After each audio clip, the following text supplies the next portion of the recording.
వీరికి ఏడాది తర్వాత రవి భగవానుడు సింహరాశిలో బుధుడితో మరియు శుక్రుడితో సంచారం చేయడం వలన స్థిరాస్తులు, చరాస్తులు, ధనపరమైన యోగము, మార్కెటింగ్ రంగంలో కానీ, రియల్ ఎస్టేట్ రంగంలో కానీ వారు ఏ వృత్తి అయితే చేస్తున్నారో ఆ వృత్తులలో ప్రభుత్వం యొక్క సహకారము, బ్యాంక్ రంగాల నుంచి సరైన సమయానికి అందడము, నూతనమైన పెట్టుబడులు, ఆకర్షణీయమైన జీవితం కర్కాటక రాశి వారి సొంతం అని చెప్పి గమనించాలి.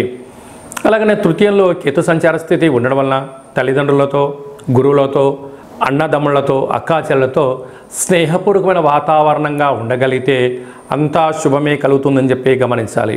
30 సంవత్సరముల తర్వాత శని భగవానుడు కుంభరాశిలో వక్రగమన సంచార స్థితిలో ఉండడం వలన దూర, వాయు, జల ప్రయాణాలు చేసేటప్పుడు ఎన్నో జాగ్రత్తలు అవసరం. మీ జన్మ నక్షత్రంలోన పూర్ణిమ, అష్టమి తిథి యందున